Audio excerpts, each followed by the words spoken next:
Bien, bonsoir à tous et à toutes et merci à Élise de cette présentation. C'est vrai que c'est la deuxième fois que je donne une conférence dans le cadre des secrets de miel. Mais mon premier secret, c'est que ce matin, j'ai pris mon énergie vitale. Du miel, de la propolis, de la gelée royale, une bonne petite mixture. Et avec ça, je suis en pleine forme. Mais j'ai aussi pris un peu de propolis pour avoir une bonne voix, pour que tout ce que j'ai à vous dire sur les produits de la ruche puisse véritablement rentrer dans votre hippocampe. Alors l'hippocampe, c'est la zone de la mémoire, de telle façon que vous puissiez reporter à d'autres, car mon objectif, c'est que des conférences comme celle-là, il faut les donner dans toutes les régions de France, puisqu'on ne va plus parler des départements, mais dans toutes les régions de France pour valoriser une profession extraordinaire qui s'appelle l'apiculteur, lequel doit être considéré aujourd'hui, dans la mesure où il est d'accord, personnellement, dans son travail, comme un apithérapeute. Ça veut dire qu'il a un rôle médical à jouer, mais pour faire comprendre ça aux autorités de notre pays dans le domaine de la santé, il faudra beaucoup d'abeilles, non pas pour les piquer, mais beaucoup de produits de la ruche pour leur donner de la douceur dans leur propre hippocampe. Mais ces produits de la ruche, on a tous entendu parler. On sait tous qu'il y a le miel. Et tout de suite, on dit « Ah, je suis diabétique, je ne peux pas toucher au miel. » C'est faux. Puis on sait qu'il y a le venin, ça pique, ça donne des allergies. C'est dangereux. Et immédiatement, on en a peur. Alors que l'abeille, il faut lui parler. C'est vrai qu'elle a moins de neurones que nous. Mais elle nous écoute. Si on est gentil avec elle, elle ne pique pas. Mais si on l'agresse, elle nous pique. Normal. Puis, on sait qu'il y a la gelée royale. Alors ça, c'est presque politique. Royale. Mais gelée, c'est quoi la gelée royale? Vous allez voir, c'est fabuleux. Puis on sait qu'il y a les pollens. Mais on dit les pollens, ah oui, mais c'est la période du printemps, il y a les allergies, on confond tout. Puis il y a la propolis. Alors dans le sud de la France, on dit quesaco. La propolis. Bien, vous allez voir que tous les produits de la ruche sont extrêmement intéressants pour notre santé. Et je suis heureux que, pour la première fois, il y ait une jeune équipe qui se lance et qui puisse filmer totalement cette conférence pour qu'elle puisse être distribuée partout. Et ça, c'est très important, que les enfants écoutent tous ces messages, qui sont des messages de santé qui, en plus, sont des économies considérables pour notre sécurité sociale. Encore aujourd'hui, le budget est à 12 milliards en négatif, alors qu'on pourrait être à l'équilibre. Mais pour être à l'équilibre, eh bien, il faut savoir justement ce que les produits de la ruche sont capables de nous apporter. Les abeilles, elles étaient là des millions d'années avant nous. Et aujourd'hui, attention, que nous ne soyons pas à l'origine, nous les humains, de leur disparition. On a fait dire à Einstein, Albert Einstein, une phrase qui est peut-être de lui, peu importe, même si c'est discutable. Il a dit, lorsque les abeilles disparaîtront, il restera 4 ans à l'humanité. Ce n'est pas vrai, bien sûr. C'est une image. Mais une image quand même inquiétante. Parce que c'est vrai qu'aujourd'hui, l'apiculteur vous dit, eh bien, l'année dernière, j'ai perdu 30% de mon cheptel. Imaginez un agriculteur qui aurait des vaches, des chèvres ou des brebis et qui vous dirait l'année dernière, j'ai perdu 30% de mon cheptel. C'est quand même pas rien. Or, on sait aujourd'hui parfaitement le pourquoi de ces pertes. 2 mots, agriculture, productiviste. Je pense que l'agriculteur, l'apiculteur, peuvent être les premiers acteurs de notre santé. Et je mettrai l'apiculteur avant même l'agriculteur. Parce que tous les petits mots, nous allons le voir, de la vie courante, peuvent être traités par les produits de la ruche. Et parce que aussi l'agriculteur, il peut être le premier acteur de ma santé. S'il me donne un produit plein de pesticides, je serai malade. Et j'irai dans les hôpitaux, et je connais trop, en tant que chirurgien et cancérologue, le problème du cancer aujourd'hui. Un véritable fléau social. En 1972, c'était Nixon qui avait dit « Le cancer, dans 5 ans, on n'en parle plus ». Il y en a de plus en plus. Il y en a de plus en plus. Et donc, il faut bien se rendre compte que les abeilles sont devenues aujourd'hui les sentinelles de notre environnement. Sentinelles de notre environnement. Ça veut dire que nous devons les observer et qu'elles peuvent nous parler et nous faire passer des messages extrêmement puissants concernant nos modes de vie, concernant ce que nous vivons et qui peut nous être imposé alors que nous ne le souhaitons pas. Lorsque nous consommons sans le savoir par voie respiratoire ou par voie digestive des pesticides, on ne le sait pas, sauf que quand on les dose dans le sang, on nous les trouve, y compris dans le cordon ombilical qui ramène le sang de la maman vers le bébé et qui est un sang différent.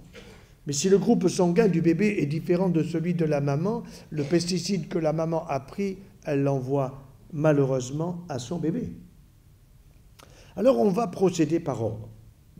Et nous allons commencer par le miel. Les miels, bien sûr. Attention, je ne parle pas du miel de Chine. Laissez-le aux Chinois. Je parle du miel de chez vous, du miel de proximité. Et si possible, du miel dont vous connaissez l'apiculteur, qui se régale de faire venir ce produit fabuleux qui est le meilleur de tous les sucres. Le meilleur de tous les sucres. Ce n'est pas Saint-Louis. Laissez-le à Saint-Louis. Ce n'est même pas le sucre de canne. C'est le sucre qui est dans le miel. Évidemment, je ne vais pas vous conseiller de le prendre à la louche. Mais moi, tous les matins, quand je prends mon chocolat, il n'est pas au lait. C'est du chocolat à 70% qui est concentré, qui est bio. Je le mélange bien, je le touille bien, et puis quand il a commencé à refroidir, j'ajoute le miel pour ne pas abîmer les qualités nutritionnelles du miel. Donc, oui, c'est le meilleur de tous les sucres. Mais attention, le miel ne contient pas que du sucre. On aurait tendance à dire, bon, bah oui, il y a du sucre. Quel sucre? Vous avez 2 miels en particulier qui sont intéressants, en particulier pour le diabétique. Celui qui, lorsqu'il prend trop de sucre, mais surtout du pain blanc, des produits laitiers, le yaourt. Je vous dirai quand est-ce que je le prescris. Bon, je vous le dis tout de suite. La veille du départ dans l'au-delà. Vous voyez? Donc là, au moins, vous êtes fixé. Et le jour où mon épouse va m'offrir un yaya, je saurai que le lendemain, je vais m'envoler. Non, ce n'est pas pour demain. On verra plus tard. Alors, qu'est-ce qu'il y a dans le miel? Eh bien, dans 2 types de miel que sont acacia et châtaignier. Et nous sommes ici en Périgord et j'ai vu des châtaigniers partout. Eh bien, vous avez du très bon sucre qu'on appelle le fructose.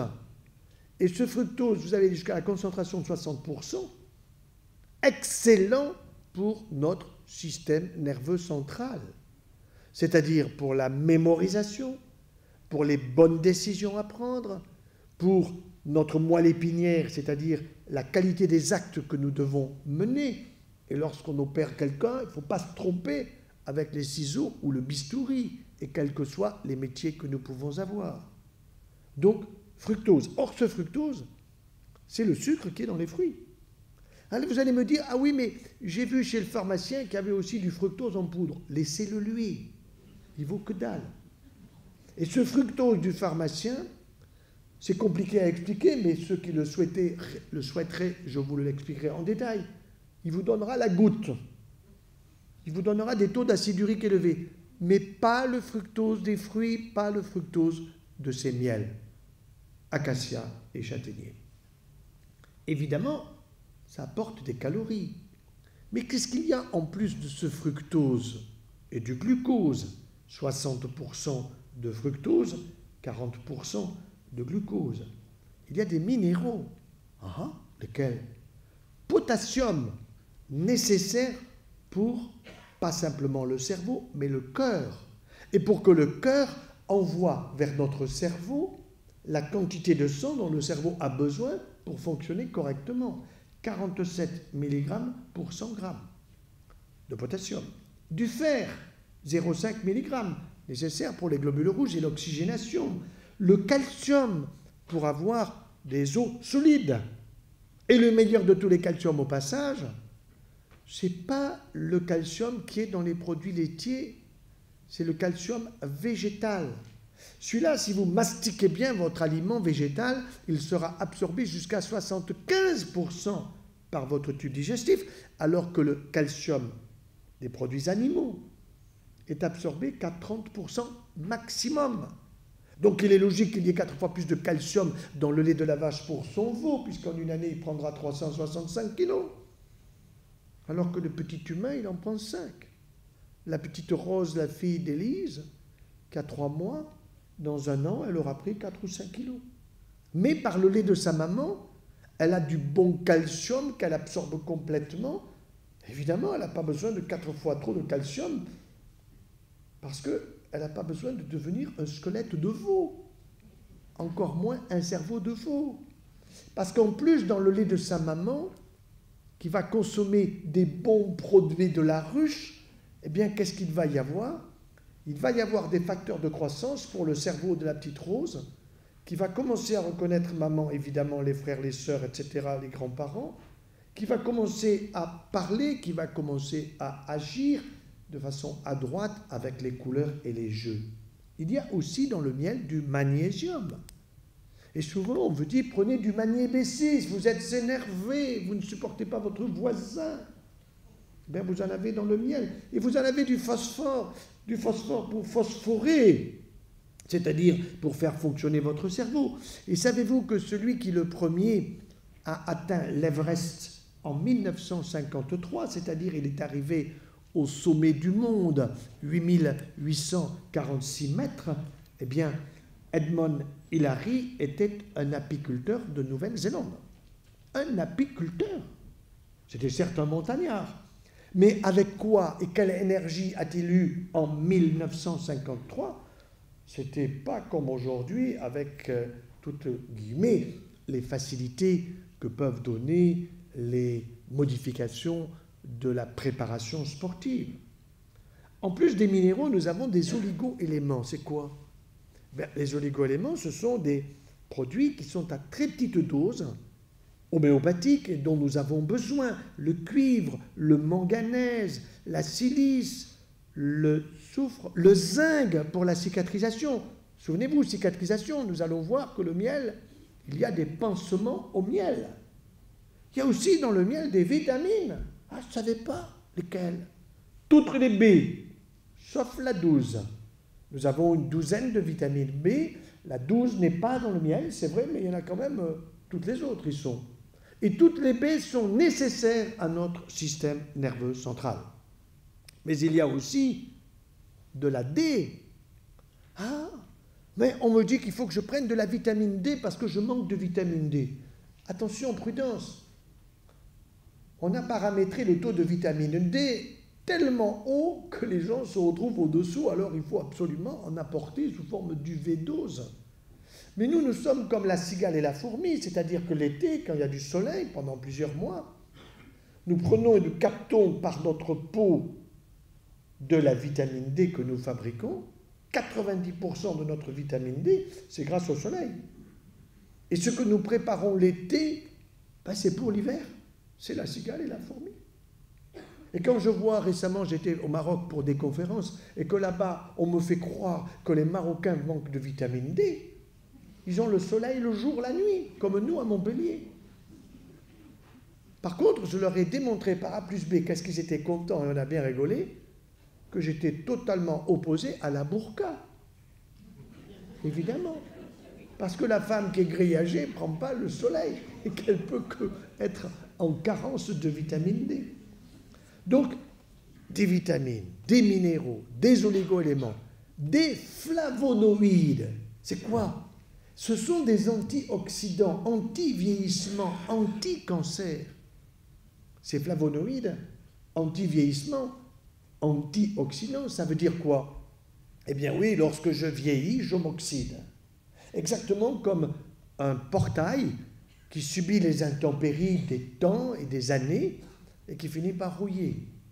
Et lorsque vous décidez de changer la peinture, vous grattez la rouille et puis vous mettez, autrefois on mettait une peinture rouge ou orangée qu'on appelait le minium avant de mettre la couleur de son choix.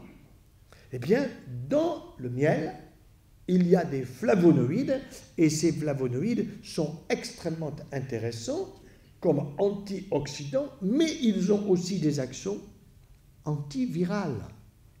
Antivirales. Ah, ça c'est intéressant parce qu'on me parle tout le temps du virus de la grippe. On me propose de faire vacciner toute la famille. Et vous savez que quand il y a eu H1N1, H1N2, etc., on ne pouvait plus regarder les oiseaux. On allait tous, si on en touchait un, risquer d'attraper la maladie. Alors mes infirmières me disent, voilà, M. Joyeux, il faut qu'on soit tous vaccinés.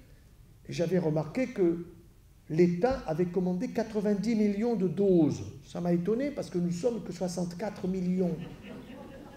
Et je sais qu'ils n'ont utilisé que 20 millions. Et tout ce qui était en surplus, ils l'ont envoyé aux Égyptiens, qui, à mon avis, l'ont foutu dehors. Alors mes infirmières me disent, M. Joyeux, vous faites vacciner? Ben, je dis non. Elles me disent, vous ne donnez pas l'exemple. Ben si. Alors vous faites quoi? Eh bien, je prends de l'énergie vitale. Je prends tous les jours, à partir, grosso modo, du mois d'octobre, en fonction du climat, jusque, voyez-vous, à la fin mars, tous les jours, je prends miel, propolis, gelée royale, etc., mon petit pot d'énergie vitale, une bonne cuillerée à café, pendant que je fais chauffer l'eau de mon chocolat, ou de mon café, ça arrive, ou de mon thé, ou de mon romarin, etc. Eh bien, pendant ce temps-là, je mets cette énergie vitale sous la langue, dans le petit creux, là. Eh bien, ça veut dire que je garde ça pendant 3-4 minutes et que l'absorption va se faire tranquillement. Sous la langue, nous avons une absorption sublinguale, sous la langue, en particulier des minéraux et des oligo-éléments, qui sont extrêmement importants pour notre santé, d'autant plus que ce miel a des vertus de fluidifiant bronchique. Tiens, fluidifiant bronchique, mais ça c'est intéressant pour tous ceux qui ont une bronchopneumopathie chronique, qui malheureusement se sont fait avoir par Marlboro et tous les autres, et qui ont fumé et qui payent la facture. Et quand on vous dit, ah ben vous avez fumé tant et vous avez arrêté pendant 7 ans, vous retrouvez les risques de celui qui n'a pas fumé, on vous ment. Parce que c'est pour vous faire poursuivre, évidemment, l'intoxication par la cigarette. En plus, le miel va vous aider à vous endormir. Toutes les maisons de retraite devraient avoir des petits pots de miel. Plutôt que de donner des hypnotiques, des somnifères et des anxiolytiques qui fait qu'on vous transforme en légumes. Aujourd'hui, on sait de manière absolument certaine, c'est prouvé depuis à peu près 1 an et demi, 2 ans, que tous les produits pour le psychisme des psychiatres peuvent être utiles pendant effectivement quelques mois quand il y a des risques importants. Mais autrement, ils ne sont pas nécessaires. Ils augmentent les pertes de mémoire. Ils augmentent les risques de Parkinson ou d'Alzheimer. On nous en promet 1 million actuellement d'Alzheimer. Dans les maisons de retraite, vous avez remarqué que le code est à l'intérieur. Il est uniquement pour le personnel. Car les pensionnaires veulent tous se barrer pour rentrer à la maison. D'accord? Et les pensionnaires, quand ils arrivent, on leur offre un plumier pour leur rappeler leur enfance. Et dans ce plumier, vous avez lundi, mardi, mercredi, jeudi, 8h, 10h. Là-dedans, c'est plein de pilules. Alors, il y en a pour les yeux, pour les oreilles, pour le trou de balle, pour la respiration. Il y en a pour tout. Totalement abusif. Alors que là, nous allons le voir déjà, avec le miel le soir pour s'endormir, une petite cuillerée sous la langue, ou de moka, ou une cuillerée à café. On laisse faire, et la partie sucrée va absorber, faire venir la salivation, laquelle salivation est pleine d'enzymes de la digestion et du goût, et tout simplement, ce miel se diluant à la salive va descendre gentiment le long de l'ésophage et la personne va s'endormir tranquillement. Et si en plus, vous avez un Helicobacter pylori, alors ça veut dire que ça vous ronge, que vous avez des brûlures, que vous avez des reflux, que vous êtes stressé pour telle et telle raison. Et Dieu sait qu'il y en a. Regardez toutes les catastrophes que nous entendons. Donc, il y a de quoi se faire du joujim. Maintenant, quand on prend l'avion, on se dit pour que le pilote soit en forme. Non, mais on en rigole, mais c'est atroce quand même, quand vous vous rendez compte. C'est quand même infernal. Quand même, que le gars se suicide, bon, après tout, c'est sa liberté, mais qu'il laisse les autres un peu en paix quand même. Et puis, pourquoi le copilote, il n'a pas la clé pour rentrer? Si je l'ai lu nulle part dans les journaux. Dans une pipe, s'il sort pour aller faire pipi, je comprends, mais il a la clé et il peut rentrer pour faire son boulot. Enfin, c'est impensable, il ne peut pas rentrer, il lui faut une hache pour rentrer dedans. Enfin, on ne comprend pas. Donc, ce miel va être utile à tous les âges de la vie. Et même quand on vous dit « Ah, il ne faut pas donner de miel avant 1 an ». Ben oui, si c'est du miel de Chine, c'est vrai. Si c'est du miel qui n'a pas été contrôlé, qui arrive de certains pays, alors là, je suis d'accord.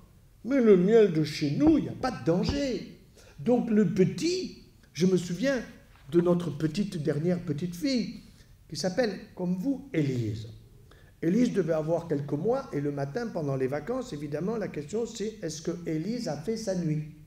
Bon, à la gueule des parents, vous le savez tout de suite. Hein. Alors, j'en ai eu marre, et un beau jour, j'ai dit à ma fille, donne-moi, confie-moi la petite Élise, je vais t'expliquer. Alors, j'ai pris une petite cuillerée à moka de miel. Et puis, j'ai expliqué à Élise qui avait quelques mois, mais l'enfant pige beaucoup de choses. Il faut lui parler tout doucement, avec des mots d'enfant. Et je lui ai montré que pour faire dodo, pour s'endormir tranquillement, eh bien, il fallait prendre cette petite cuillerée de miel que j'allais lui mettre sur la bouche, sur les lèvres. Mais avant, je l'ai fait moi-même, je lui ai montré, jusqu'au moment où elle me regardait, et j'ai vu que ses lèvres bougeaient. J'ai dit, c'est bon, passe-moi une autre. Et le lendemain, Élise avait fait sa nuit. Et les parents étaient heureux. Alors qu'ils se demandaient s'il ne fallait pas aller voir le Toubib, le pédiatre, pour lui filer du Valium, parce que ce petit devenait infernal. Vous comprenez? Là, nous touchons des choses très intéressantes. Et en 2012, il y a eu une étude passionnante qui a étudié 300 enfants de 1 à 5 ans. Qu'est-ce qu'ils ont fait? Ces enfants, ils étaient porteurs de ce qu'on appelle une IRH, une infection respiratoire haute. C'est-à-dire qu'ils toussaient en permanence, et donc ils n'arrivaient pas à dormir, donc la maman ou le papa se levait, etc. Donc tout ça a été parfaitement étudié, et ils ont divisé ces 300 enfants en 4 groupes. Un groupe auquel on donnait, avant de s'endormir, du miel d'eucalyptus, un autre du miel d'oranger, un autre du miel de thym de romarin, et le troisième, pas du miel, mais un placebo, qui était un extrait tout simplement de sirop de date. Et ils ont étudié le devenir de ces enfants quant à cette infection respiratoire haute. Eh bien, ils se sont rendus compte que tout simplement, quand les enfants avaient ce symptôme-là depuis 3 jours, c'est ce qu'ils avaient choisi, ils se sont rendus compte qu'avec les 3 types de miel, ils réduisent de façon significative les symptômes de l'insuffisance respiratoire haute de cet enfant, les toux et l'insomnie, avec les parents qui disent « ben oui, on ne s'est pas levé la nuit » ou « on s'est levé moins », etc., etc. Donc, qui montrent bien que chez l'enfant, eh bien, cette insuffisance respiratoire, cette infection respiratoire haute qui fait tousser l'enfant, on peut la résoudre sans passer par des antibiotiques, sans passer par des fluidifiants, parce que ce qu'on vous donne à la pharmacie comme fluidifiant, il y a dedans un peu de codéine. Et c'est un peu de codéine, c'est quelque chose qui est fait pour endormir l'enfant. Mais la codéine, elle n'a pas simplement une action que sur le cerveau pour endormir un peu l'enfant, ou sur l'état respiratoire pour réduire son irritation. Ça passe aussi par le foie. Or, le foie de l'enfant, pas plus que le foie de l'adulte, n'a besoin de recevoir des produits comme ça qu'il doit métaboliser, qui sont compliqués à utiliser et à transformer. Donc, pas de surcharge. Dernier point avec le miel, vous n'êtes pas loin de Limoges, et à Limoges, j'avais un de mes collègues, malheureusement décédé, qui a lancé les pansements au miel. Mais cette expérience des pansements au miel, je l'avais eue avant lui, jeune chirurgien. Je vous explique. J'étais en coopération au Maroc. J'avais un patron belge qui avait l'âge que j'ai moi aujourd'hui. Et moi, je devais avoir 25 ans, jeune chirurgien, au fond, en coopération, mais en même temps en formation. Arrive un jeune qui avait mon âge et qui avait une fracture du tiers inférieur du fémur. Cette fracture était ouverte. On voyait l'os au fond, et en même temps qu'on voyait l'os au fond, c'était plein de pus, infectés. Et ce jeune était donc allé voir pas mal de chirurgiens, de médecins, il avait donné des antibiotiques, ça n'avait pas marché. Et il avait entendu dire qu'il y avait un jeune toubib français qui était arrivé, comme toujours dans ces pays, dès qu'il y en a un nouveau qui arrive, il croit que ça y est, il va tout guérir. Bon, il me montre cette plaie, il me montre cette infection. Et moi, ne sachant pas, je montre ce jeune à mon patron, qui avait l'âge que j'ai aujourd'hui. Et mon patron me dit, petit c'était moi, demain, tu l'amputes. Moi, c'est comme si on me coupait la jambe.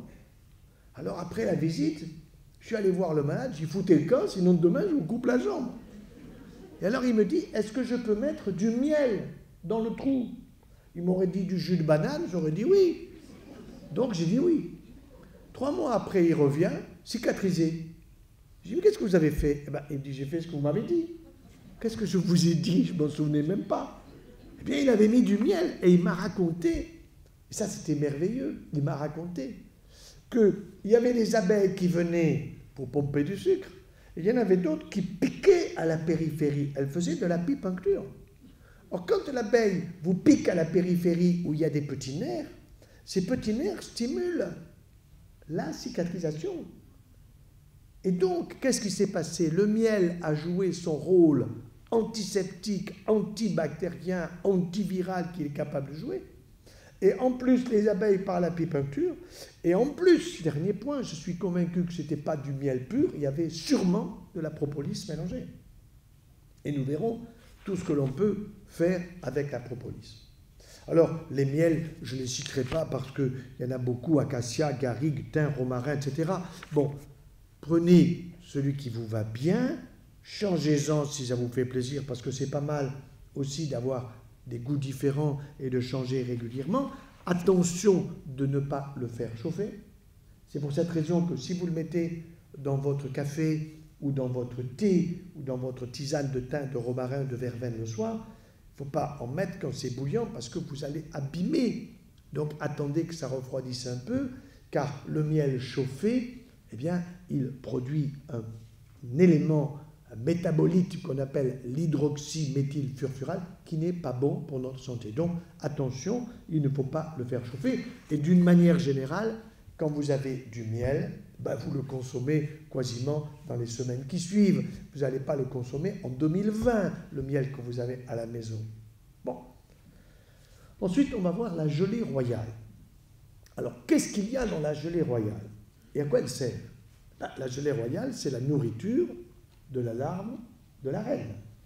Or, la reine, quand elle se nourrit, elle va avoir une croissance, on peut dire exponentielle.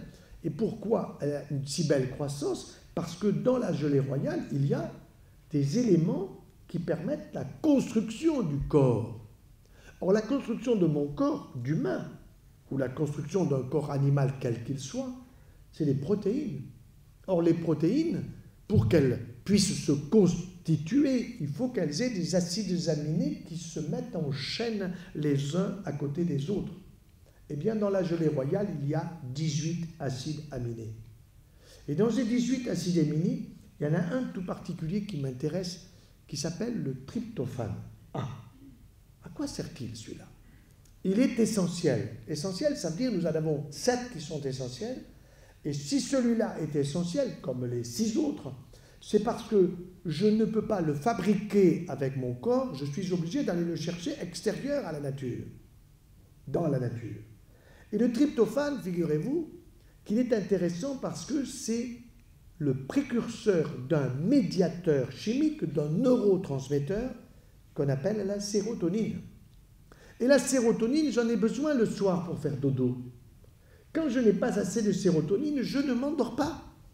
Et ce qui est intéressant, c'est que cette gelée royale que je vais prendre le matin au petit-déj, elle va créer la sérotonine le soir, pas tout de suite. Sinon, vous iriez vous coucher. Donc, vous allez avoir de la sérotonine pour le soir parce que vous aurez pris votre gelée royale le matin. En plus des acides aminés, il y a dans la gelée royale des vitamines.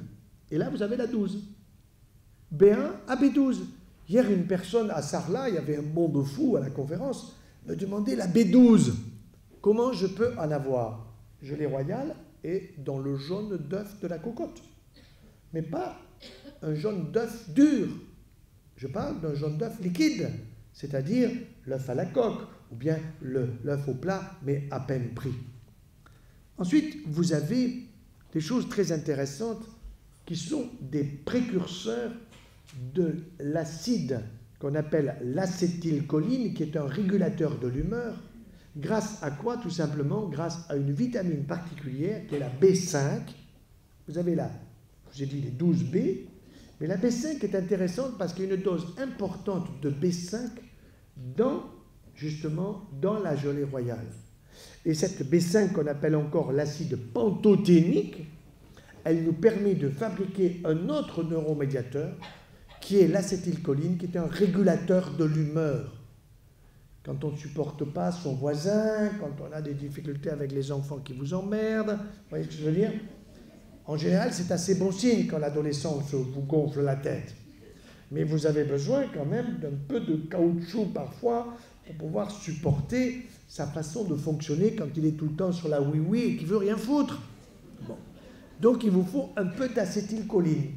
Et donc, la gelée royale prise le matin, une petite cure comme ça, 10 jours par mois, génial, vous allez comprendre et avoir un système nerveux bien régulé. En même temps, pour celui qui vient d'être opéré, pour celui qui a eu une fatigue importante, eh bien, ça va stimuler votre appétit. En même temps, vous savez qu'aujourd'hui, la vigueur sexuelle, on vous dit Viagra, méfiez-vous, ça rend aveugle. Quand vous voyez un monsieur qui a une canne blanche depuis peu de temps à 55 ans, celui-là, c'est un Viagra dépendant. Ensuite, ça fait péter le cœur aussi. Hein. Moi, j'ai une de mes amies un jour qui m'appelle, mon père vient de mourir, ah bon, quel âge il a, 65 ans. Oh, ben, on me dit toujours, qu'est-ce qui s'est passé? Elle m'a dit Viagra. Sur le moment, je ne comprenais pas. Mais après, oui, bien sûr, puisque vous savez que ce médicament, en réalité, a été trouvé par les cardiologues. C'est les cardiologues qui prescrivaient un médicament pour soutenir le cœur, et le malade disait, j'ai un problème dans mon pantalon. Alors, ils ont tous pris une loupe pour voir quel était le problème. Ils se sont dit, ouh, mais on va faire du pognon avec ça. Et ils ont fait du pognon avec ça. Alors moi, je vous dis, il vaut mieux la gelée royale, vous ne perdrez pas la vue. D'accord? Bon. Alors, cette gelée royale en France, malheureusement, 1, on ne l'utilise pas assez, et 2, il n'y en a pas assez. Donc, disons qu'il nous en faudrait 2 tonnes, mais en réalité, eh bien, il nous en faudrait... Les 1,5 tonnes sont fabriquées en France, le reste, malheureusement, il faut aller chercher à l'extérieur. C'est du boulot. C'est du boulot, ça veut dire que l'apiculteur qui s'occupe de cela, je vois des apiculteurs qu'il y en a ici dans votre région et toute la famille d'Élise connaît tout ça parfaitement. Eh bien, cet apiculteur, c'est du travail, c'est extrêmement rigoureux, c'est de la chirurgie. C'est extrêmement précis. il faut avoir un masque, chapeau, etc. Bon, c'est du boulot. Ça veut dire que ça coûte cher. Ça coûte cher parce que ça coûte de la main-d'œuvre. Vous voyez? Or, qu'est-ce qu'on va faire? Aller chercher la main-d'œuvre en Chine? Aujourd'hui, il faut valoriser ces nouveaux métiers qui ne sont pas vraiment nouveaux, mais qui doivent être vus dans un sens qui est un sens nouveau, qui est celui de la santé, qui est celui de la prévention, qui est celui de moins d'hospitalisation, qui est celui de moins de lourdeur dans la famille. Quand vous avez quelqu'un qui est malade, eh bien, c'est toute la famille qui, malheureusement, non pas est malade, mais est perturbée par la maladie quand on entend les mots comme cancer, maladie auto-immune, affection de longue durée, diabète définitif, etc., hypertension définitive, il faut prendre un traitement. Tout ça, c'est faux. Tout ça, c'est faux. Tous ces traitements qu'on vous propose dans le cadre des maladies dites auto-immunes, de l'hypertension, du diabète, etc., ils ne sont pas à vie, c'est pas vrai. Il faut changer les habitudes alimentaires. Et justement, utiliser les produits de la ruche, nous arrivons au suivant, les pollens. Alors, les pollens, composition fabuleuse, plein de vitamines, bonnes protéines. Eh bien, dans une cuillerée à soupe de pollen, vous avez l'équivalent de la protéine d'une côtelette de bœuf. Alors vous me direz, ça n'a pas le même goût. Je suis d'accord. Mais le danger, c'est que la côtelette de bœuf, elle est pleine de gras caché. Et que quand vous la faites cuire au barbecue, vous prenez des benzopyrènes, des nitrosamines, et que ça, c'est pas bon parce que c'est cancérigène. Alors que le pollen frais, eh bien, surtout après une période hivernale, maintenant que le printemps arrive, une bonne cuillerée comme ça, de temps en temps, le matin au petit déjeuner, ce qui est important, et vous le remarquerez, si vous la mettez en bouche, il faut la mastiquer. Moi, j'ai calculé 37 fois. 37 fois. Au bout de 37 fois, vous avez véritablement eu un pollen auquel vous avez extrait, avec la salive, par la mastication, les meilleurs éléments, c'est-à-dire les vitamines. C'est-à-dire un produit qu'on appelle aussi la rutine qui évite la constipation. Il faudrait donner ça à tous nos ministres actuellement. Ils ont tous un gros problème. La rutine. Donc le pollen excellent pour justement nous aider à des évacuations quotidiennes, pour avoir une flore intestinale impeccable. Alors aujourd'hui, vous avez des gens qui vont chercher des compléments alimentaires. Ils peuvent être utiles, je ne dis pas qu'ils ne sont pas utiles, ils peuvent être utiles dans des cas précis. Mais si vous voulez constituer votre flore intestinale, mangez des fruits frais de saison, et puis prenez de temps en temps une bonne cuillerée à soupe de pollen. Il devrait y avoir du pollen dans toutes les maisons de retraite, à la place de tous les médocs et des plumiers dont je vous ai parlé, et donner aux personnes âgées, même s'ils ne sont pas les ratounes, même s'ils ne sont pas les ratounes, eh bien, ils vont, avec la langue, en appuyant sur le palais, dans le palais des saveurs, ils vont faire venir la salive, il va y avoir une bonne mixture, et tout cela va descendre tranquillement. Ces pollens sont extrêmement intéressants au moment de la ménopause. Au moment de la ménopause, on vous dit, madame, vous avez quel âge? 47 ans? Ouh, vous avez des bouffées de chaleur. Si vous ne l'avez pas, il vous la met, le type. Et donc, il vous propose en plus un traitement hormonal substitutif, sans vous dire que ça augmente les risques de cancer du sein. Le gynéco, il ne connaît que dalle sur les pollens. Il ne connaît que dalle, malheureusement. Et moi, je fais des formations actuellement dans le monde médical, et il y a des médecins qui découvrent. Ils découvrent, je leur dis, mais il vaut mieux donner des pollens à une femme qui arrive à la ménopause et qui a des bouffées de chaleur, que de lui donner un traitement hormonal substitutif qui est dangereux pour sa santé. Et en plus, c'est très bon pour son mari. Donc, vous voyez, c'est très bon pour les deux. Ça veut dire que tout cela est utile pour notre santé, tonifiant, stimulant, utile pour le prostatisme. Monsieur, vous vous levez la nuit pour pisser? La femme. Lui, il vous fait non. Dites, monsieur, ça va, les petits câlins avec madame? Ah, impeccable, madame. Oui, eh bien, pollen, voyez, et avec beaucoup d'humour, on fait passer beaucoup d'amour, vous l'avez compris. Alors, des pollens, il y en a évidemment beaucoup. Et j'ai un de mes amis qui est à Shanghai, qui a des problèmes de vue, malheureusement, qui sont un peu d'origine génétique, qui est une forme de DMLA, dégénérescence maculaire liée à l'âge. Quand on a ça, c'est quand même embêtant parce que, alors que vous diriez, ben, il fait encore jour, ben, la personne vous dit, ben non, c'est pratiquement la nuit.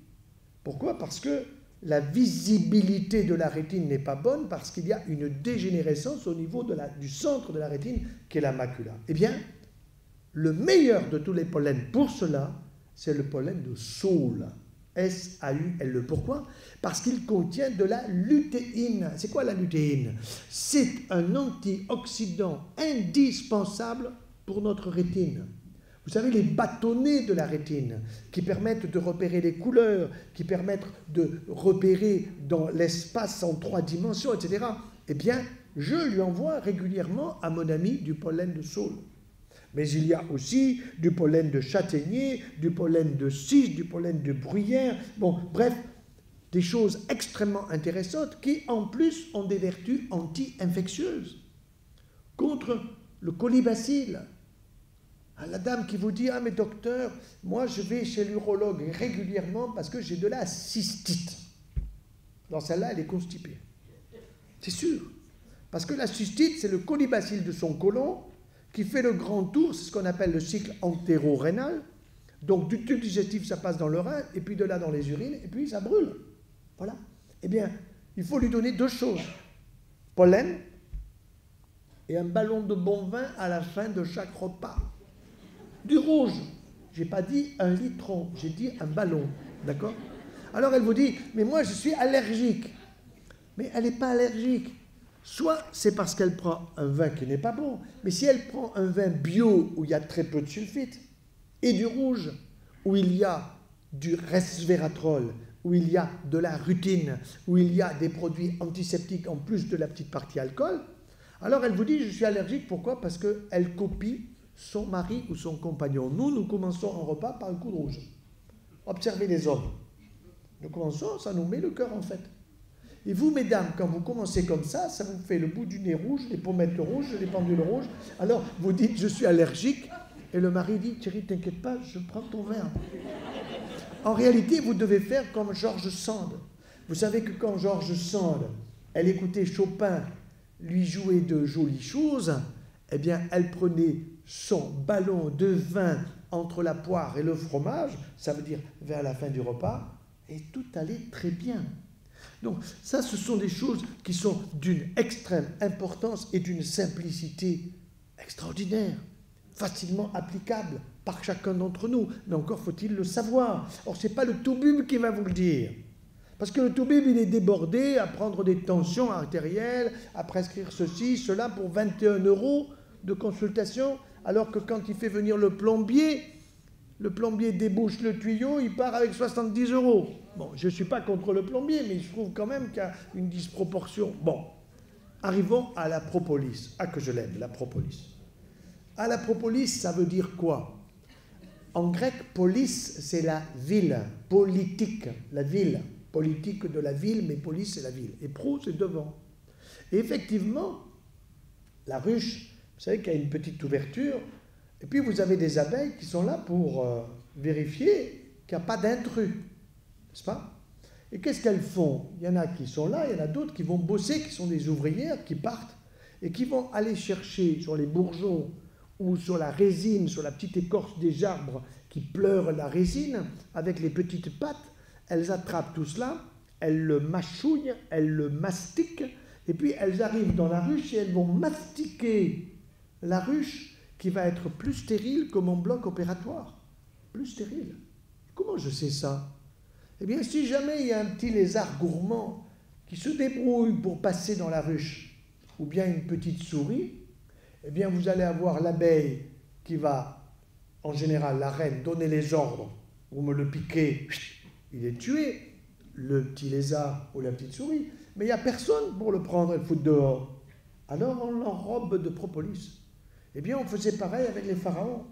C'est pour ça qu'on les retrouve intacts. Ils étaient enrobés de propolis et en même temps, on mettait dans leur tombe du miel pour leur avenir au cas, je ne sais pas, où ils se réveilleraient, où ils trouveraient de l'énergie vitale pour reprendre vie. La propolis, antiseptique, bactéricide, anesthésique. Et ça, je dirais, je ne le savais pas, et c'est surtout mon épouse qui me l'a fait découvrir. Elle avait des problèmes dentaires, elle va donc se faire soigner, et puis le dentiste lui donne une ordonnance. Elle me montre l'ordonnance, 1 semaine d'antibiotiques et de cortisone. Je dis non, mais c'est trop long ça, pourquoi tu prends ça? Elle me dit mais j'en veux pas. Et je lui dis tu vas faire quoi? Elle me dit propolis. Comment propolis? Ben oui, je vais me mettre de la propolis sur la zone. Ça a un effet effectivement anesthésique, donc calme la douleur. Ça a un effet anti-inflammatoire, ça a un effet antibactérien, puisque je vous ai dit avec ce jeune qui avait mon âge et avec ce qu'il avait au niveau de son fémur, miel plus propolis. Donc effet efficace au niveau de la chirurgie dentaire. J'ai fait faire une thèse à un jeune à Montpellier qui a fait un travail absolument remarquable. Le thème de la thèse, il était venu me voir, Monsieur Joyeux, voilà, j'aimerais que vous me fassiez faire, me donniez une idée d'un sujet de thèse. Je suis pour être docteur en chirurgie dentaire. Propolis, mon gars. Il me dit, c'est quoi? Comment tu sais pas ce que c'est que la propolis? C'est à 25 ans. Bon, eh bien, regarde mon bouquin, tu vas savoir ce que c'est, mais moi j'aimerais que tu me fasses un travail de recherche très précis sur la propolis en chirurgie dentaire, parce que ma femme m'avait donné l'idée. Je ne lui ai pas dit sur le moment. Mais il a fait un travail absolument remarquable, où nous avons eu tous les éléments qui concernent les publications internationales sur le sujet, qui sont extrêmement démonstratives et qui démontrent bien que cette propolis, tous les chirurgiens dentistes ou dentaires devraient le savoir. Donc le mieux, c'est que quand vous allez vous faire soigner, vous dites « Ah, vous ne savez pas? Ben, je vais vous donner une petite photocopie. » Et vous lui photocopiez les 2 pages ou 3 pages qu'il y a dans mon bouquin ou dans un autre sur le sujet de la propolis. Mais il est curieux d'apprendre que les Japonais, qui sont cancérologues comme nous sommes, comme je suis cancérologue dans mon propre centre anticancéreux à Montpellier, ils utilisent dans les centres anticancéreux du Japon chaque année 500 tonnes de propolis. Et nous, en France, pas un gramme. Comment se fait-il que les Japonais utilisent ça et nous pas? Parce que nous, on ne sait pas. Et tout simplement parce que les Japonais ont fait des études extrêmement précises pour démontrer que la propolis est un immunostimulant. C'est-à-dire que ça stimule l'immunité des personnes qui sont déprimées en leur immunité par l'intermédiaire des chimiothérapies, des radiothérapies, des chirurgies qui sont obligées chez les malades atteints de cancer. Et donc, pour mieux supporter les traitements, ils prescrivent de la propolis à leurs patients au Japon, et nous, en France, quasiment impossible. Quand j'ai demandé, j'ai obtenu les pansements au miel dans mon propre centre anticancéreux. Les infirmières étaient d'accord, c'est le pharmacien. Le pharmacien, ça n'a pas l'AMM. AMM. C'est ce que ça veut dire, autorisation de mise sur le marché. Bon. Autorisation de mise sur le marché, ça veut dire que c'est un médoc, c'est un médicament, qui est passé par des tas d'étapes, numéro 1, numéro 2, numéro 3, numéro 4. Ça coûte la peau des fesses au laboratoire pharmaceutique. Au bout du compte, quand le produit a l'AMM, c'est un médicament. Et là, le pharmacien me sort, moi, monsieur, le miel, ça n'a pas l'AMM. Je m'en fous. Je veux du miel pour les pansements. Et je lui ai montré qu'il allait faire des économies. Alors là, il a tendu l'oreille. Parce que les produits qu'il donnait à mes infirmières pour la cicatrisation, c'était plus de 150 € remboursés par la Sécu, alors que les 30 € du pot de miel, ils ne sont pas remboursés par la Sécu, mais ils devraient l'être, puisqu'ils sont aussi efficaces pour obtenir une bonne cicatrisation des escarres ou de telle ou telle plaie. Donc, qu'est-ce que nous avons pu observer en particulier avec la propolis dans le domaine du cancer? Eh bien, la propolis a un effet antitumoral. Ah, mais antitumoral, évidemment, on ne peut pas démontrer ça chez l'humain facilement. On ne peut pas faire des études en utilisant les gens comme des cobayes. Ça, c'est pas possible. Par contre, on peut utiliser des petits animaux pour greffer des tumeurs et ensuite faire un lot d'animal qui va avoir de la propolis par rapport à un autre qui n'en aura pas. Et donc, nous avons des études très précises qui montrent dès 2002 et dès 2005 un effet préventif de la propolis pour réduire les risques métastatiques. Il s'agit de quoi? La métastase, c'est quand le cancer, il est à un endroit, il fout le camp ailleurs. Il est au niveau du sein, il va sur l'os. Il est au niveau de la prostate, il va sur l'os. Il est au niveau du tube digestif, il va au foie ou au poumon. Donc, ce qui a été démontré, c'est qu'il y avait une baisse de 40% du nombre de métastases chez des animaux, bien sûr que c'est chez le rat ou la souris, et qu'on ne peut pas faire une extrapolation immédiate entre le petit animal et l'humain. Mais tout de même, il est intéressant de savoir que si vous greffez des tumeurs à un petit animal sur le dos, ces tumeurs vont faire des métastases tout autour, pratiquement dans les 3 semaines qui suivent, jusqu'à tuer l'animal. Eh bien, si vous donnez de la propolis à un lot d'animal qui a reçu les tumeurs, comparé à un lot d'animal qui a les mêmes tumeurs mais qui n'a pas la propolis, vous réduisez de près de 40% le risque métastatique. Tiens, moi ça m'intéresse. Moi, c'est une justification pour dire à mes collègues, eh bien, moi, je prescris de la propolis à mes patients atteints de cancer parce que c'est utile pour stimuler leur immunité. Et la propolis peut être utilisée de différentes façons, en gomme, en comprimé, en petits pots mélangés avec du miel. Bon, et j'ai rencontré, grâce justement à Élise, c'était au mois de septembre, une famille passionnante où il y avait une souffrance importante dans la famille puisque une petite fille était atteinte d'une mucoviscidose. C'est une maladie génétique qui est grave puisque parfois il faut greffer les 2 poumons, un après l'autre, ou les 2 en même temps, donc il faut trouver les donneurs, enfin vous imaginez ce que c'est, et que ce sont des enfants qui meurent malheureusement assez tôt.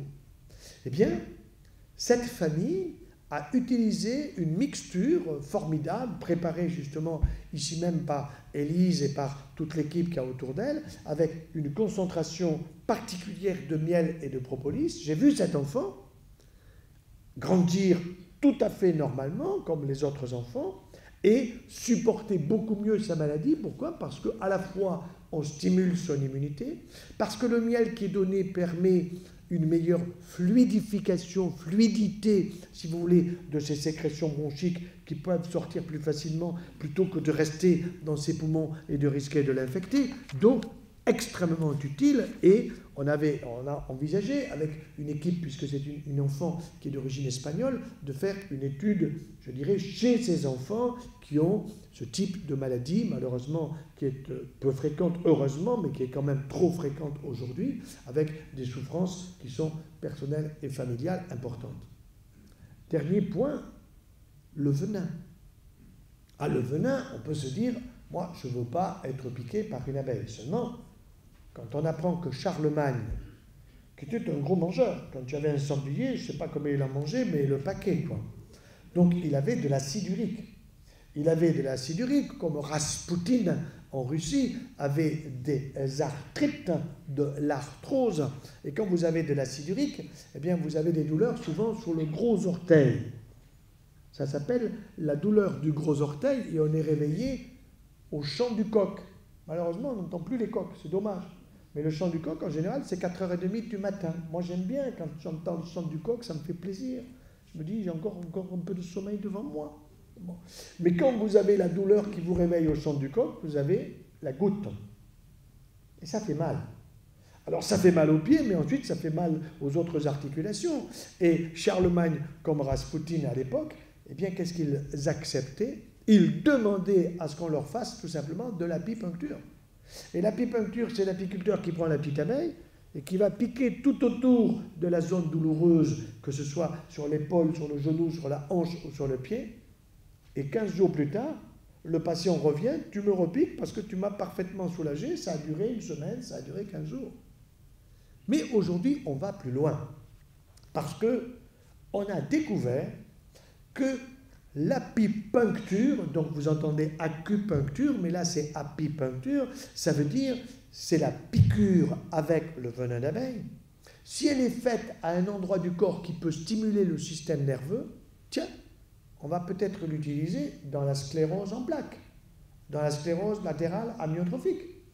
Et c'est ainsi qu'il y a plusieurs années, je donnais une conférence à Montpellier, et au premier rang, il y avait une dame sur un fauteuil roulant. Bien. Conférence terminée, on me la présente, et puis elle me dit, j'ai été guérie par les produits de la ruche. Je dis, guérie de quoi? Elle me dit d'une sclérose en plaques.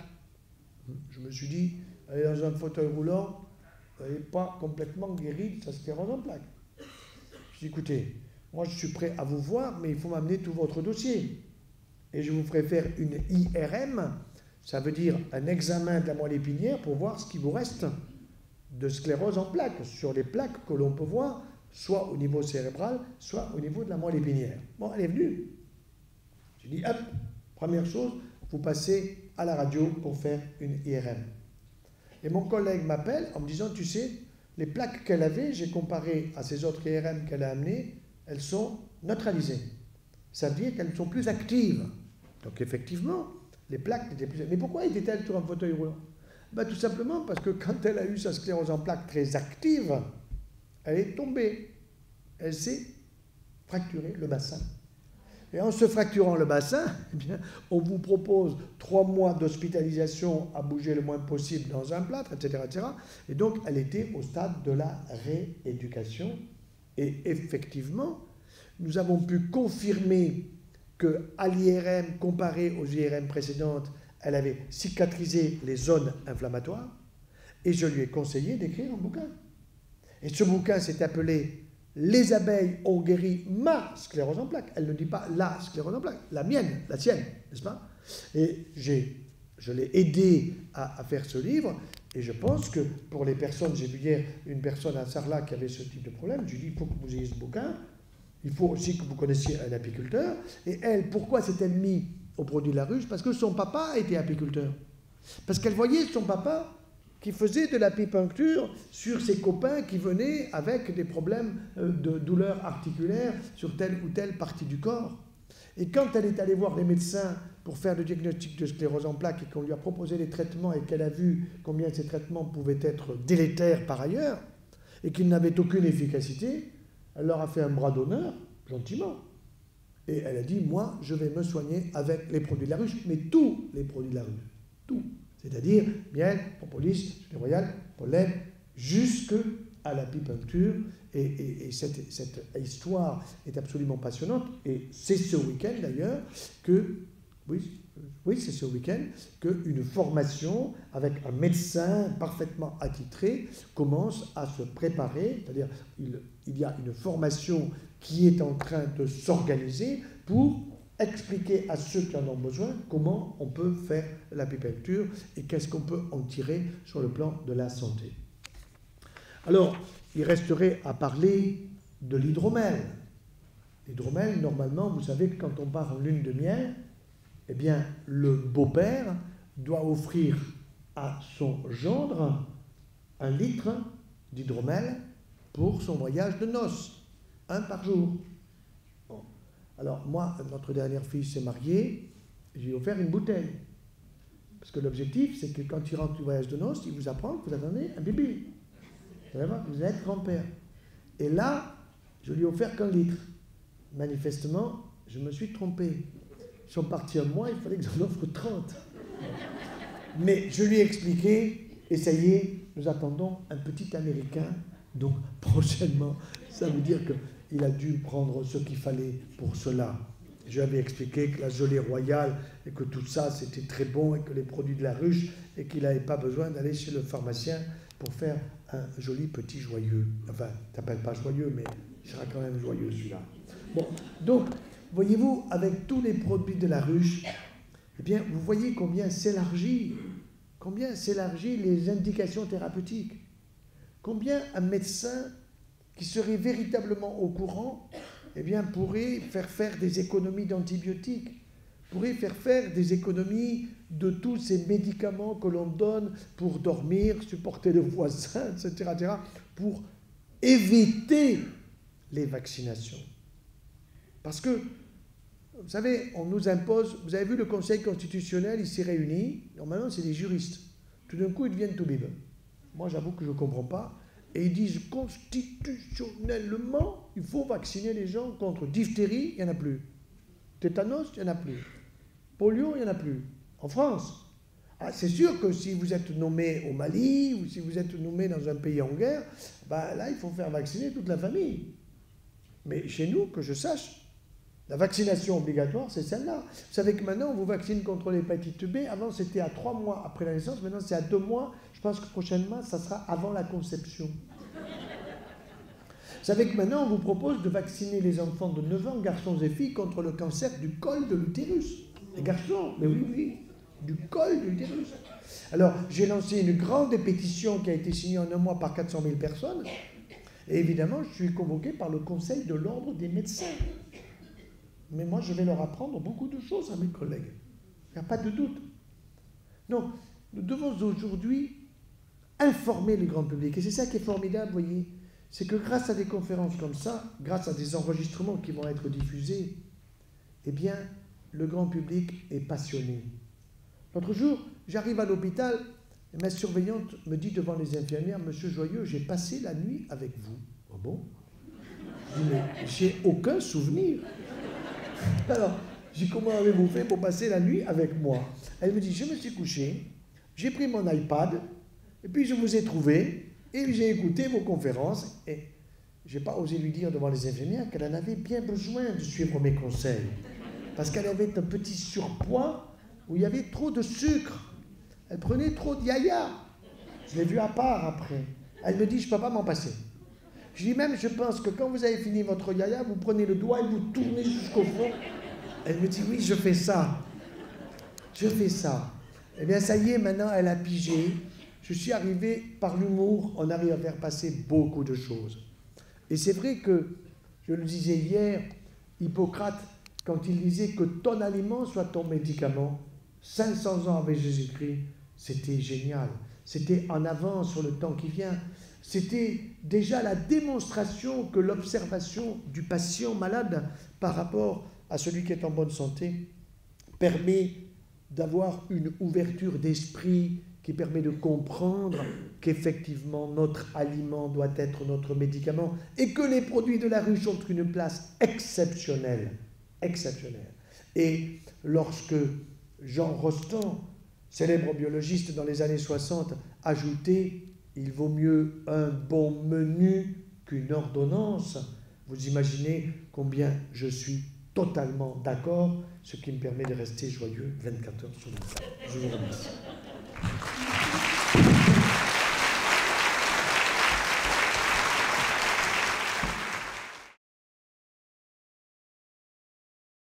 Nous avons un petit temps de questions. Un petit temps de questions, ça veut dire que vous pouvez poser des questions. Attention, nous ne sommes pas en consultation. Hein? Vous ne me parlez pas de vos problèmes d'utérus, de prostate de votre mari. Bon. Donc, si vous avez une question précise, et puis je vais déjà vous donner mon adresse mail pour ne pas l'oublier. Vous allez sur mon site internet. Sur mon site internet, c'est www.professeur-joyeux.com. Là, vous avez contact. Quand vous ouvrez contact, il y a une petite page qui s'ouvre et là, vous avez un petit rectangle. Il n'est pas très grand pour pas que vous racontiez votre vie. On vous demande si vous êtes un homme, une femme, votre âge et puis quels sont les sujets pour lesquels vous m'interrogez. C'est totalement gratuit. Mais s'il y a un petit cadre, c'est pour respecter ce cadre. On a réfléchi pour le faire correctement.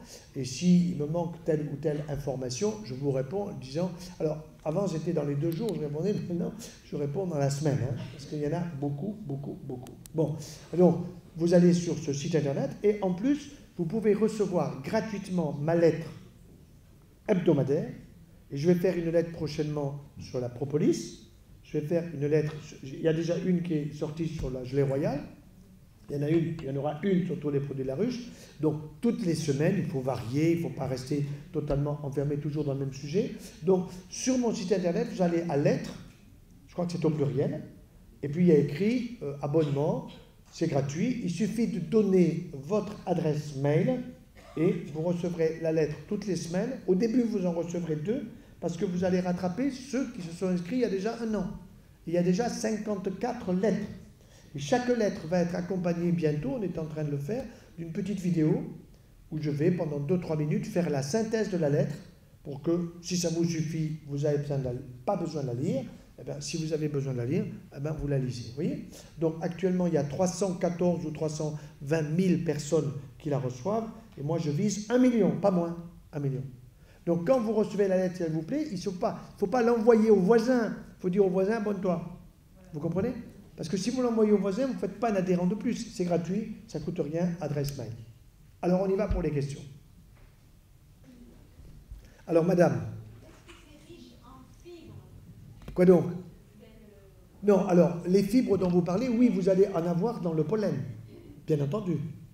Parce que si le pollen, dans le pollen, vous avez les vitamines dont j'ai parlé, etc., mais vous avez des fibres qui vont vous permettre de jouer un rôle à la fois pour votre flore intestinale et en même temps pour ratisser au niveau du côlon pour qu'il y ait une évacuation quotidienne correcte. Oui, tout à fait. Question suivante. Là-haut, madame. Bonsoir, docteur Joyeux. Je suis Céline Guillot, je suis naturopathe. Vous êtes naturopathe, très bien. Et sur Saint-Laurent-sur-Maloire. Et je me posais la question, parce que vous parlez vraiment comme naturopathe, et je me disais, comment vous avez, vous en tant que professeur, que cancérologue, vous avez découvert en fait que l'alimentation, les produits de l'abeille est important en fait pour la santé? Alors, je vais vous expliquer. D'abord, il y avait eu cet épisode dont je vous ai parlé au Maroc en coopération, qui était resté en ma tête. Et 40 ans plus tard, j'étais revenu sur les lieux avec mon épouse pour lui montrer, parce qu'on ne se connaissait pas à l'époque, pour lui montrer tout ça. Et figurez-vous que, bon, dans la presse, ils avaient dit que j'étais par là, et le patient est venu me sauter au cou, me montrer sa jambe, etc. Donc 40 ans plus tard, ça m'avait profondément marqué. Ensuite, j'avais remarqué une chose, c'est que mon épouse, quand elle avait une petite plaie sur le doigt, et qu'elle m'avait montré, je lui ai dit, tu sais ça, normalement à l'hôpital c'est 3 points. Et elle me disait, va te faire voir. Et elle mettait du miel et de la propolis. Et elle faisait, comme on disait, une poupée, un petit pansement. Non? Ça aussi, vous savez, les femmes, messieurs, il faut les écouter. Hein. Elles ont raison à 99,9%. Vous en gardez un tout petit peu. Hein. Elles ont de l'expérience. Elles ont de la... Non, mais je suis très sérieux dedans. Je vous l'assure. C'est très vrai. Et donc, effectivement, comme je suis très sensible à tous ces sujets-là, et que c'est vrai que j'ai l'esprit ouvert, vous voyez des malades qui viennent vous voir, qui vous disent « Docteur, vous pensez ça de quoi? Et vous pensez ça de quoi? Et vous pensez ça de quoi ?» Et puis vous voyez des gens qui vous disent « Moi, je suis allé voir l'ostéopathe, je suis allé voir la naturopathe. » Pour vous donner un exemple, il n'y a pas très longtemps, ça m'a beaucoup frappé, un jeune de 24 ans, et ça rejoint le sujet de ce soir, vient me voir de Paris, il avait le sida. Bon. Donc il m'explique le sida, tout ça. Alors, je regarde tout son dossier et je vois qu'au début, quand le diagnostic a été fait, il avait un taux viral extrêmement élevé dans le sang, c'est-à-dire une grande quantité de virus. Je continue de tourner les pages du dossier et je vois que 4 mois plus tard, il a divisé par 5 le taux viral. Ah, je dis bravo, quel traitement vous avez fait? Montrez-moi l'ordonnance. Je vois l'ordonnance, ben, je dis, vous voyez, c'était efficace. Il me dit, oui, mais je n'ai pas fait le traitement. Je dis, comment vous n'avez pas fait le traitement? Je dis non, je n'ai pas fait le traitement. Et vous avez fait quoi? Il me dit, j'ai suivi vos conseils. Quels conseils? Il me sort mon bouquin, changer d'alimentation, et il me dit, ben, c'est simple, j'ai foutu en l'air les produits laitiers, j'ai foutu en l'air le gluten, j'ai mangé des fruits frais de saison, bio, ta. Et vous venez me voir pourquoi? Je voudrais savoir si les produits de la ruche sont utiles pour moi. Parce qu'il avait vu que j'avais écrit un bouquin sur les abeilles. Je dis oui. Et alors là, il m'a posé beaucoup de questions très astucieuses, parce qu'il avait déjà bossé la question. Donc sur le miel, sur la propolis, sur la généreuse, j'ai donné feu vert, surtout. Bon. Donc c'est un jeune. Alors je lui dis, mais qu'est-ce que vous leur avez dit à l'hôpital Cochin? Oh, je n'ai pas voulu les décevoir. Je leur ai dit que j'avais fait le traitement. Donc ça veut dire qu'au niveau de son dossier, il est écrit qu'il a fait le traitement est efficace. En réalité, il ne l'a pas pris. Vous comprenez? Alors ça, je vais le raconter dans une prochaine lettre. Ça va défriser certains de mes collègues, mais c'est pas grave. Ils feront une mise en pli après, d'accord? Question suivante. Madame, au milieu, parlez fort. Pour une question qui a algodystrophie, oui. Au pied. Ah, avec une plaie, d'accord. Alors, certainement, cette algodystrophie, ça peut être chez une personne âgée ou pas âgée, peu importe l'âge, mais ça veut dire qu'il peut y avoir du diabète, il peut y avoir un problème neurologique. Bon, là, moi, je dirais pansement au miel. Ça veut dire que l'infirmière qui vient à la maison pour faire les pansements, eh bien, on peut lui dire pansement au miel, avec même de la propolis, et vous faites ça pas nécessairement tous les jours, parce qu'il faut laisser le miel et la propolis agir. Donc, vous faites le lundi, et puis le mardi, vous faites rien, et puis le mercredi, vous refaites, et puis tous les 2 jours, vous voyez. Bon, moi, je dirais que c'est une excellente indication. Excellente indication. J'ai un monsieur qui est venu me voir, il avait, je ne sais pas comment il avait fait ça, il avait son cuir chevelu qui était pratiquement avec une plaie importante. Bon, il vient me voir avec ça, il ne savait pas comment cicatriser. Alors, il avait eu des rayons pour des problèmes de peau, de petits cancers de la peau, et à mon avis, les rayons qui avaient été faits, ils avaient donné des doses trop importantes. Bon. Et je dis à cet homme, vous allez mettre miel, propolis, bon, pansement. Et puis vous m'enverrez régulièrement une photo d'avion. Vous la prenez. Alors, c'était marrant, parce qu'il m'envoyait, je ne vous déplacez pas, il était loin de Montpellier, pas la peine de vous déplacer, mais vous m'envoyez la photo vue d'avion, à la hauteur de votre bras tendu, comme ça j'aurai toujours la même distance. Extraordinaire. J'ai une succession de photos où d'abord j'ai vu la plaie se nettoyer, c'est-à-dire être beaucoup plus propre, et progressivement, alors ça demande beaucoup de temps, je lui ai expliqué, je dis ça va vous demander peut-être plus d'une année. Pourquoi? Parce qu'il a eu tellement de rayons que c'est très lent à cicatriser, et qu'on voulait lui faire une greffe en prenant la peau de son bras, lui mettre le bras comme ça. Je dis non mais attendez, et lui il préfère les abeilles, hein? Moi aussi. Bon, question suivante. Où êtes-vous, excusez-moi? Oui, madame, je vous vois. Bonsoir. Je voudrais savoir... Parlez plus fort près du micro. Quel est le miel à prendre le soir avant d'aller au lit lorsque l'on a des insomnies? Est-ce qu'il y a un miel? Alors, miel d'oranger, miel de châtaignier, celui qui vous va bien, madame, hein, celui de proximité. Ne vous cassez pas la tête en disant celui-là sera mieux que celui-là. Essayez-en plusieurs s'il faut, que ça aille bien avec votre palais des saveurs. Que vous disiez, bon, ben tiens, j'aime bien ce goût. Vous voyez? Ça peut être du miel de thym, de romarin, de châtaignier, d'acacia, que ça vous plaise. Vous voyez? Mais que ça ne soit pas pour vous quelque chose de lourd, comme si c'était un médoc à prendre. Voilà. Question suivante. Oui? Ah, ma femme vous répond. Vas-y. Miel de lavande, miel de tilleul, miel d'oranger, et puis dîner léger. Dîner léger, vous avez entendu? Pas de protéines le soir. Oui, pas une côtelette le soir. Oui, vous êtes d'accord? Merci beaucoup. Oui, monsieur, il faut laisser la place aux hommes un peu. Hein. Bon, allez-y. Oui, bonsoir. J'avais une question pour quelqu'un qui fait du diabète. Oui. Est-ce que de prendre du miel, ça peut être compatible? Oui, alors, je l'ai dit dès le début, et ce n'est pas un reproche, parce que vous êtes arrivé un peu en retard, c'est pas grave, mais c'est le miel d'acacia ou de châtaignier, parce qu'il y a dedans plus de fructose, qui est le sucre que vous retrouvez dans les fruits, les pommes, les poires, les kiwis, etc., les fruits frais de saison, et donc vous pouvez en prendre, et quand le médecin vous dit « vous êtes diabétique, pas de miel », eh bien non, il devrait dire « ok pour miel d'acacia et de châtaignier », bien évidemment, ce n'est pas à la louche, hein, c'est clair. Question suivante, madame? Quelqu'un qui réagit au pollen quand il est en bouche. Est-ce que? Une réaction au pollen en bouche. Laquelle, par exemple? Gonflement. Ah, gonflement. Alors là, non. Attention, il peut y avoir des allergies. Bon, ça veut dire que si vous avez déjà des allergies, au lieu de commencer par une cuillère à soupe, commencez par une cuillère à café. D'accord? Bon, et à ce moment-là, vous allez voir ce que ça donne. Et si déjà, avec une cuillère à café, vous avez l'impression qu'il y a une petite allergie avec un gonflement au niveau des lèvres, là, je dirais prudence. Ça veut dire que vous avez effectivement une allergie au pollen, une allergie aux produits de la ruche, ça peut arriver. Hein. De la même façon, quand vous avez un essaim d'abeille, il ne faut pas s'amuser à le titiller. Hein. Hein. Parce qu'un essaim d'abeille, quand ça fout le camp et quand ça change de lieu, ça marche à 11 km à l'heure. Hein. Et quand les essaims d'abeilles, si vous le titillez et que vous les embêtez, elles se jettent sur vous. Il y a eu des morts. Il ne faut pas déconner avec ça. Ce qui veut dire que tous les produits de la ruche peuvent être allergisants pour la personne. Alors, oui, je ne dirais pas le miel quand même, hein.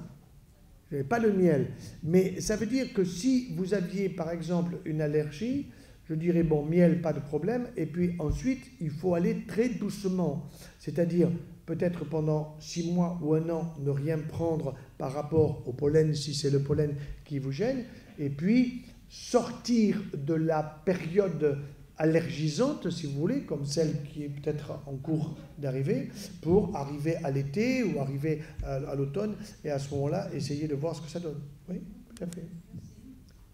Madame? Attendez, oui.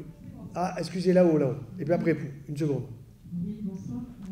J'aurais voulu avoir votre avis, en fait, sur la jeune chercheuse qu'on a vue récemment, qui aurait découvert une molécule ETD5. Attendez, j'ai pas compris. Sur quoi? Sur une jeune chercheuse, une jeune cancérologue qui a trouvé apparemment une molécule qui s'appelle ETD5 et qui serait capable, dans un premier temps, de ralentir la progression de la tumeur et après de couper en fait le système nerveux qui alimente cette tumeur. Oui, alors, il s'agit là de ce qu'on appelle des antifacteurs de croissance. Hein?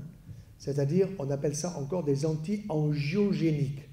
C'est-à-dire qu'on a, par exemple, pour le cancer du sein, chez une femme qui est porteuse d'un certain anticorps qu'on appelle HERN2, eh bien, on peut lui donner un antifacteur de croissance à cet HERN2 qui s'appelle l'herceptine et dont on trouve des petites quantités dans l'huile d'olive. Dans l'huile d'olive, c'est quelque chose de naturel. Bon. Effectivement, on découvre tous les jours des antifacteurs de croissance que l'on met au point à partir de la tumeur. Exemple, quelqu'un est porteur d'une tumeur qu'on appelle GIST, G-I-S-T, ça veut dire gastro-intestinal stromal tumeur, GIST, bien. J'ai opéré comme ça un patient qui avait au départ une tumeur de la grosseur d'un pamplemousse dans son estomac. D'accord? Bon, pamplemousse. On lui avait dit, monsieur, il faut se faire opérer, il faut vous faire sauter tout l'estomac. Moi, je vois le dossier, je dis non. Vous allez d'abord prendre l'antifacteur de croissance que nous connaissons contre ce type de tumeur. Vous n'allez pas perdre les cheveux, vous n'allez pas perdre vos globules blancs, vous allez réduire le volume de la tumeur. En 6 mois, vous transformez le pamplemousse en cacahuète, comme grosseur. Et à ce moment-là, vous faites une petite opération qui consiste à enlever non seulement le cacahuète, mais la zone qui est autour. Et vous conservez les 3/4 de l'estomac, c'est ce qui s'est passé. Vous voyez ? Donc, nous avons en permanence des nouveaux antifacteurs de croissance, et c'est une des raisons pour lesquelles je ne veux pas consommer des produits laitiers, dont le yaya dont j'ai parlé tout à l'heure, parce qu'ils sont pleins de facteurs de croissance, les produits laitiers de la vache pour le veau. Je ne suis pas un veau. Je ne veux pas avoir un cerveau de veau. Je ne veux pas avoir un cancer du pancréas. Je ne veux pas avoir pour moi un cancer du sein ou pour quelqu'un un cancer du sein, de la prostate ou du sein. Bon. Or, on sait que ces facteurs de croissance, aujourd'hui, ils ont une capacité à créer de la croissance d'un tissu. La croissance d'un tissu, ce qui est normal pour un muscle, pour un tendon de veau, mais pas pour moi. Moi, je n'ai pas des muscles et des tendons de veau. Je n'ai pas un pancréas de veau, je n'ai pas un côlon de veau, je n'ai pas un cerveau de veau.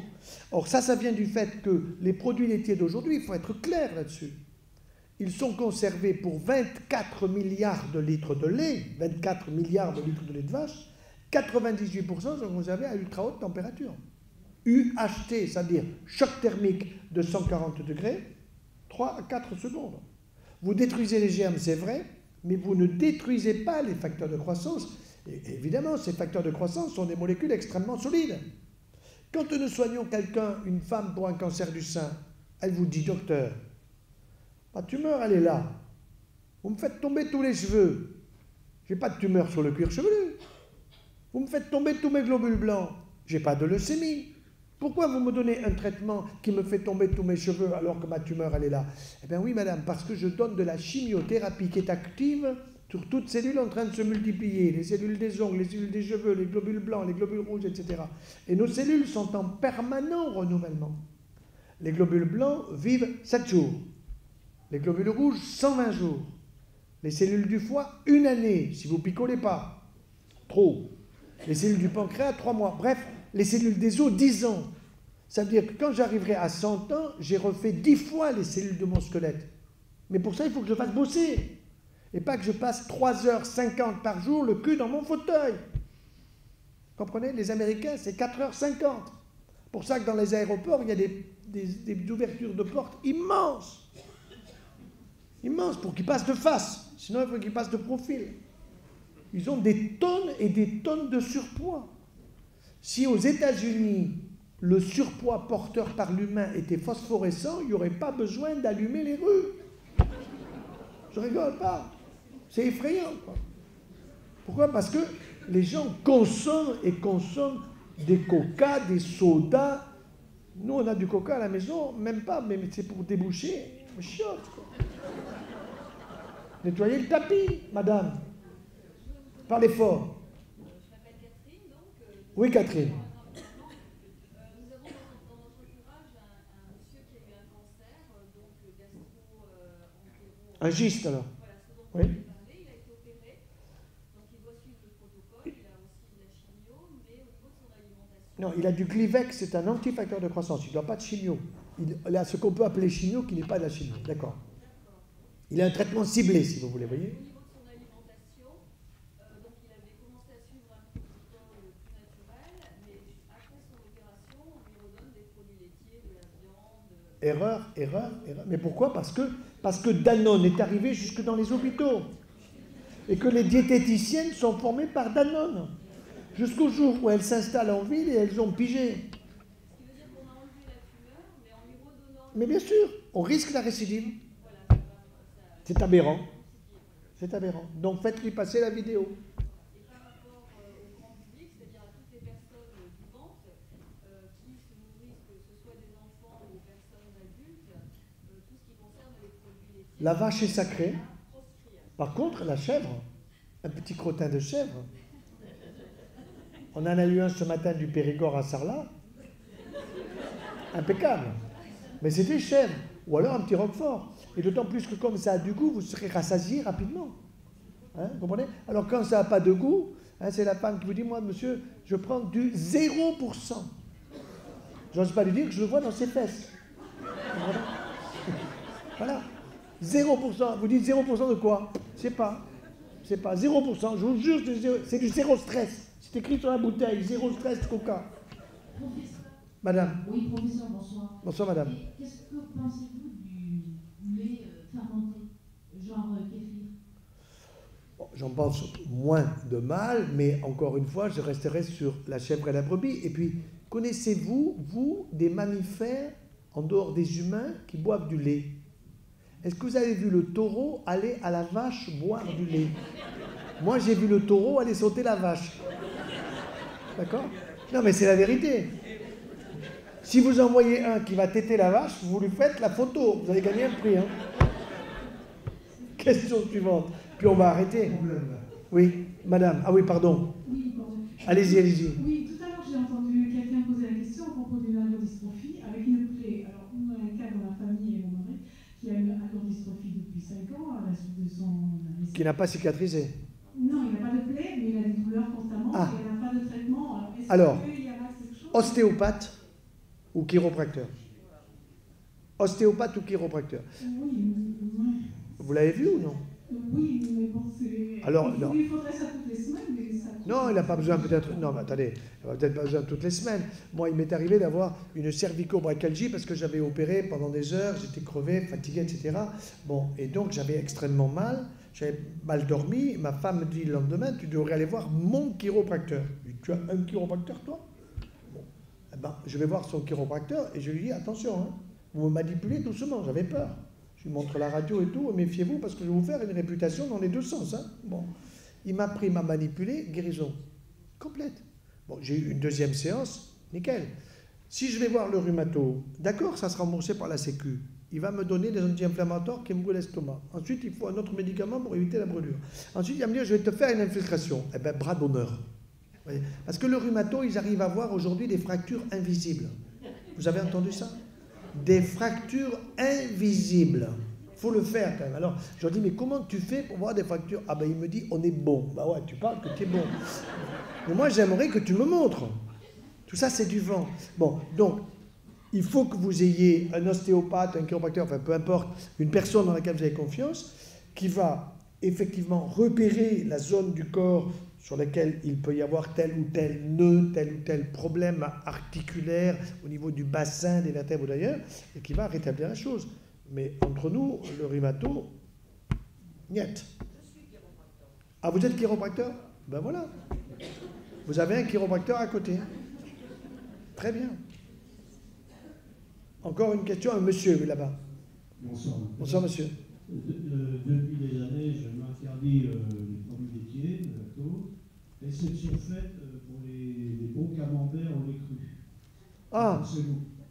bon, le bon camembert, vous ne le prenez pas entier.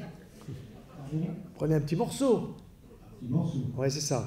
Bon, non, il n'y a pas de problème. Ce qu'il y a simplement, c'est que je vous dirais, essayez plutôt de prendre un fromage à pâte cuite. Parce que le fait que vous ayez une pâte cuite prouve que c'est passé à une température un peu comme quand nos mamans faisaient bouillir le lait autrefois. Vous vous souvenez qu'il y avait la couche épaisse. Et cette couche épaisse, c'était manifestement les facteurs de croissance qui étaient floculés, qui n'étaient plus actifs.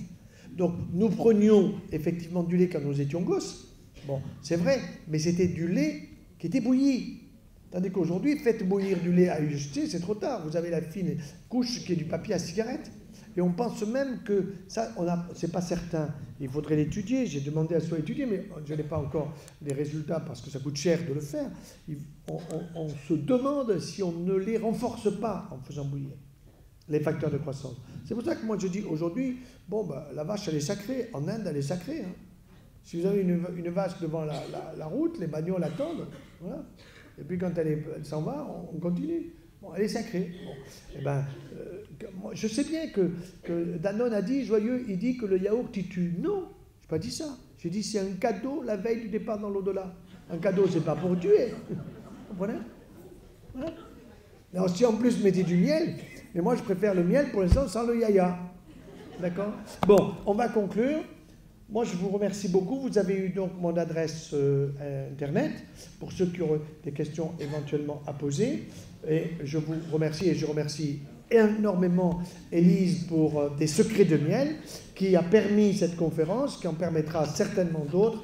Et donc, merci également à la jeune équipe qui a pu filmer tout cela et qui va diffuser très largement, sans aucun problème, tout ce que nous avons dit ce soir. Merci à tous. Bonne santé à tous.